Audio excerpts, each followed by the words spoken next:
Conhecimento que glorifica a Deus. Repita comigo: conhecimento que glorifica a Deus. Eu quero falar sobre isso.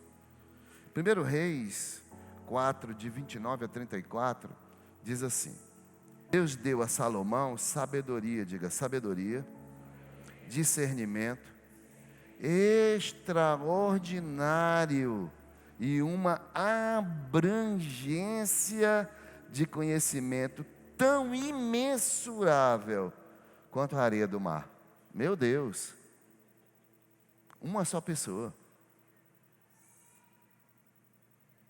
A sabedoria de Salomão era maior do que a de todos os homens do Oriente e do que toda a sabedoria do Egito, tudo junto. Ele era mais sábio do que qualquer outro homem, mais do que o israelita Etã, mais sábio do que Emã, Calcol e Darta, filhos de Maol. A sua fama espalhou-se por todas as nações em redor. Ele compôs 3.000 provérbios, e os seus cânticos chegaram a 1.005.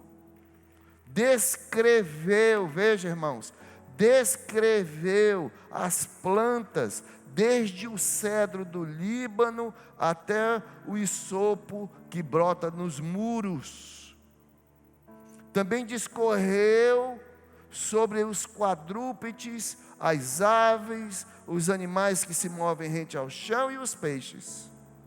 Homens de todas as nações vinham ouvir a sabedoria de Salomão. Eram enviados por todos os reis que tinham ouvido falar de sua sabedoria. Que coisa! Porém, eu quero tirar hoje alguns misticismos e algumas coisas que talvez estejam na mente de algumas pessoas aqui. Primeiro, eu quero dizer para você que Salomão não adquiriu essa sabedoria e nem o conhecimento por um passe de mágica. Não foi por um passe de mágica. Deus não fez assim, ó, e entrou na cabeça de Salomão. Não foi nada disso. Salomão teve uma vida de pesquisa, de estudo.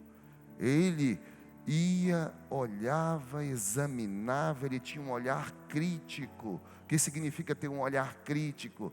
Não é um olhar de fofoqueiro, de maldizente.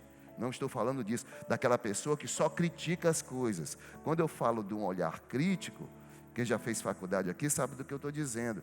É um olhar que aprende a ver as coisas, examinando para tirar uma conclusão. Isso é um olhar crítico. É criticar a coisa, olhar para aprender, para ter conhecimento. Então, o olhar crítico é isso. É olhar criticando, é um olhar de exame, examinando. Então, era isso que Salomão fazia. Não veio assim, ó. Não é nada disso, irmãos. Aqui diz que ele examinou todas as plantas. Nós fomos no Egito, ano passado, né, filha? Nós tivemos o privilégio de estar no Egito, ano passado, eu e a pastora Geralda. Subimos lá no Monte Sinai. Nunca mais eu faço aquilo na minha vida, aquilo é loucura, é doidice. E eu vi algumas coisas no Museu do Egito a respeito das pesquisas de Salomão. E em Israel também tem. Está espalhada pelo Oriente Antigo as pesquisas de Salomão. Ele desenhava as plantas e se expressava sobre elas. Está escrito aqui, nesse texto que eu li. Então entenda, irmãos, sabedoria e conhecimento, principalmente o conhecimento, ele é adquirido com exame. Quem está entendendo aqui? Os irmãos examinaram as Escrituras.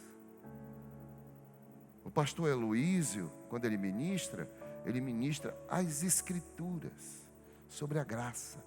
o conhecimento. O Senhor Jesus disse o seguinte, ó, que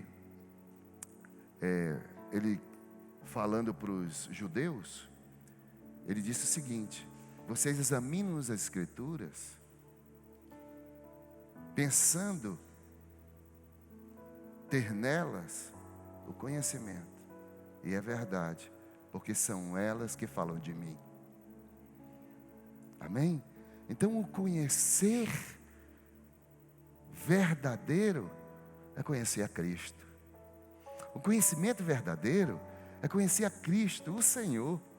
Esse é o conhecimento verdadeiro. Quem está entendendo aqui? São as Escrituras que falam dele. As Escrituras todo. Desde Gênesis capítulo 1, versículo 1, até Apocalipse 22, é 22? Até Apocalipse 22, que é o último capítulo da Bíblia, falam de Cristo. Tudo é para Ele, por Ele e para Ele. Amém, querido? Então nós temos que ter o conhecimento dele. Então o que aconteceu dos irmãos que foram dados testemunhos aqui, foi isso. Eu quero te dizer, queridos, que eu fiquei até assim, que todos os irmãos que entraram aqui, vocês viram pelo modo que eles falam. Pastor Mauro é um empreendedor, pastor. Mauro e a Neila são advogados. O Salles, pelo modo dele falar, eu não conheço bem.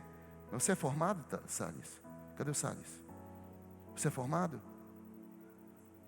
Mas eu quero dizer que você se expressa, né? Ele se expressa muito bem. Eu já disse para o Jaime, é só questão de tempo. O Salles é um pastor. E quando a gente fala da sabedoria, a sabedoria vem de Deus. A sabedoria é pegar o conhecimento e aplicar bem na nossa vida. Amém?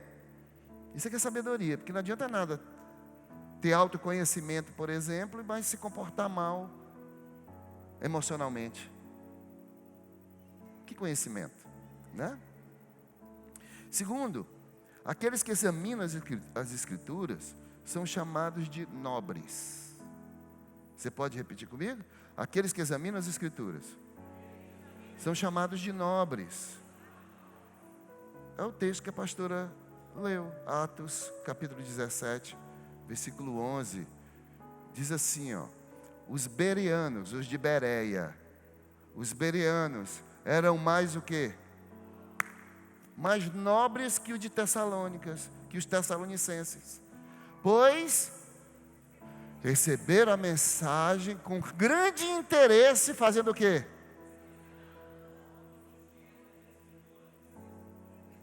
Para ver se tudo era assim mesmo. Então, eles são considerados pelo escritor de Atos, que foi o médico Lucas, o apóstolo Lucas, que era médico. Eles foram considerados como? Pelo Espírito Santo, porque quem escreveu, na verdade, foi Lucas, mas foi o Espírito Santo que inspirou, né? Então é chamado por Deus de o quê? Nobre. Eu quero que vocês sejam nobres. O meu desejo é que essa igreja seja uma igreja de nobres conhecedores das Escrituras, nobres conhecedores de Cristo Jesus. Amém, querido? Nós poderíamos ter feito uma apostilazinha qualquer, de qualquer forma, e ter colocado por um custo, R$2, R$3 na mão das pessoas. Inclusive, eu ouvi de uma só pessoa isso. A apostila é muito cara. Não precisava ser de capa dura. Como não? Você sabe quanto é que custa um vademecum? Quem sabe o que é vademecum aqui? O que é vademecum? Um livro que fala de direito, que é desse tamanho. Cadê o nosso desembargador? Está aqui não? A pastora André, está aqui não? Filipão. Um vademecum quanto é que está custando? Uns 400? Eu acho que é mais. Uns R$800, um vademecum? 200? Só? Muito bem. Dos mais simples, Vadimeco, R$200. Traz leis, ensina sobre direito. Sabe por quê? Que dia de domingo eu estou usando blazer agora? Deixa eu voltar para o Vadimeco. Porque uma coisa tem a ver com a outra.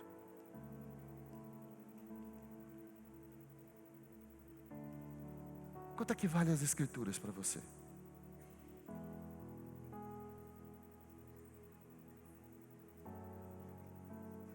Por que que as coisas de Deus, por que que as coisas da igreja tem que ser a pior e a mais medíocre?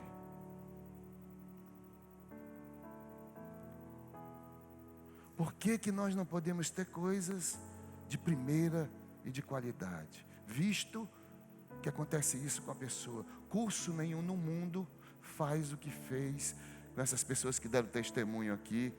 Porque eu sou coach, master coach, eu tenho 5 formações de coach, Eu sou analista comportamental, preferi trabalhar na área de coach, na área emocional. Mas eu quero te dizer uma coisa, nada, infinitamente nada, nenhum conhecimento vale mais do que o conhecimento das Escrituras. Nenhum conhecimento. E olha que eu gasto muito dinheiro com livros.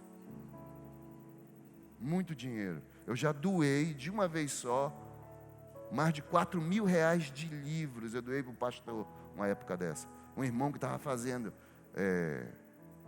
seminário na presbiteriana e que me ligou e pediu: Pastor Jones, o senhor tem muitos livros que eu sei na sua biblioteca. E eu dei livros caríssimos que eu comprei. Livro de 200, livro de R$300 que eu comprei. Eu tenho um livro que poucos teólogos têm, do Van Groningen. É um livro dessa grossura.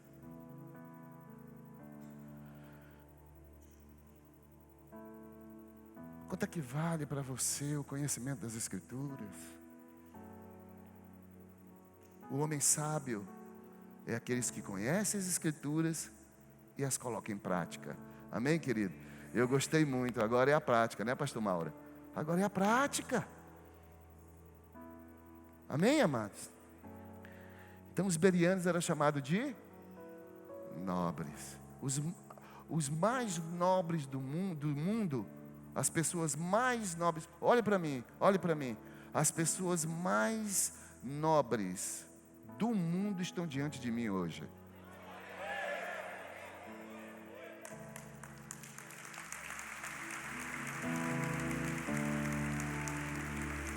Porque amam e valorizam as Escrituras. Amém, querido? Aleluia. Por último, todos nós precisamos obter conhecimento e crescer para fazer a obra melhor. É como disse a pastora Geralda no início, chega de bobice. Gostei da palavra bobice. Chega de bobice. É muita criancice. Por quê? Porque não tem conhecimento. É só isso, irmão.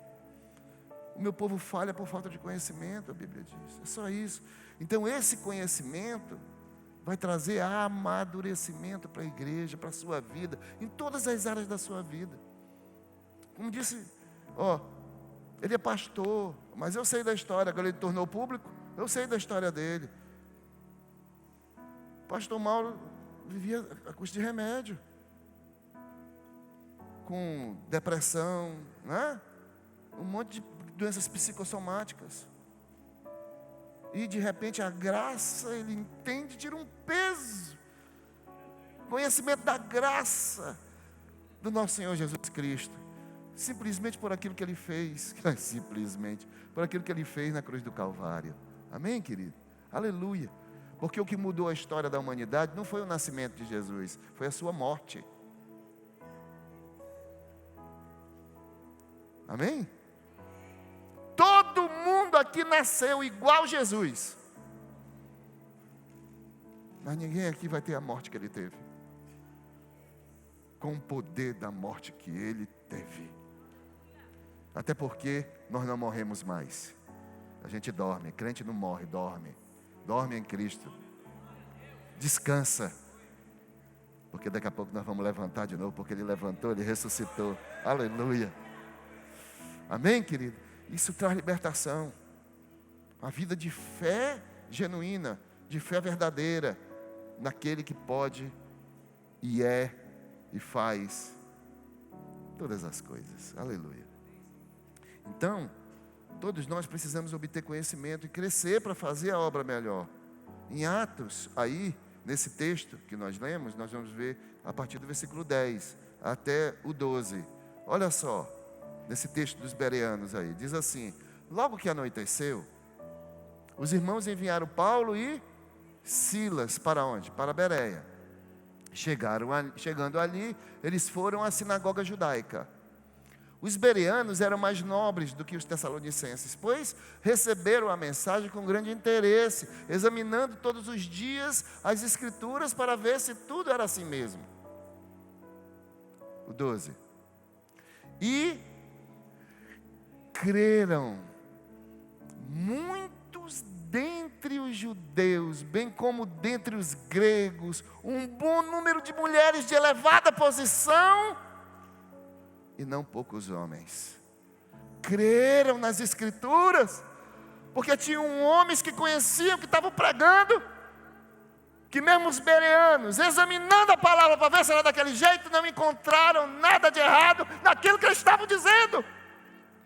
A grande dificuldade da igreja hoje é que não conhece Bíblia, não tem argumento. Não tem argumento porque não conhece, não consegue convencer a mente das pessoas, porque não tem conhecimento.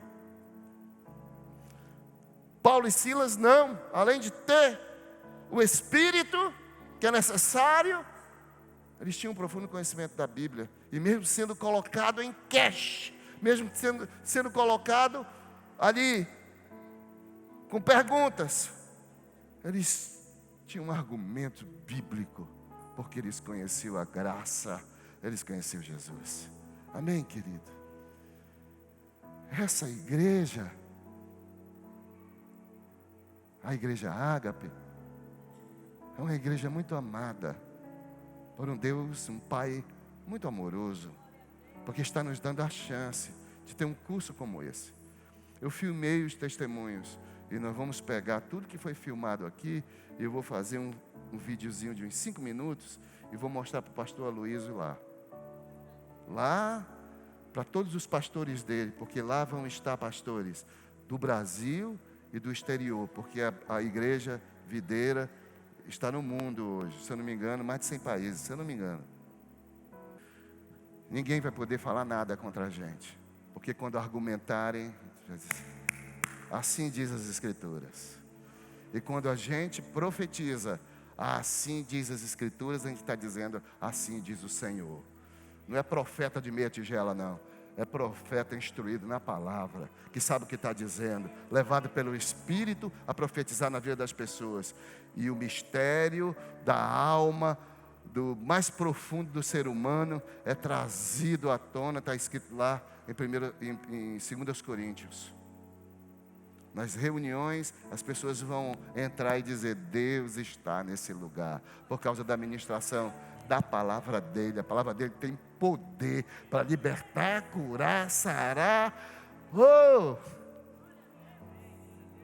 Quem são os nobres que estão aqui? Fique de pé em nome de Jesus.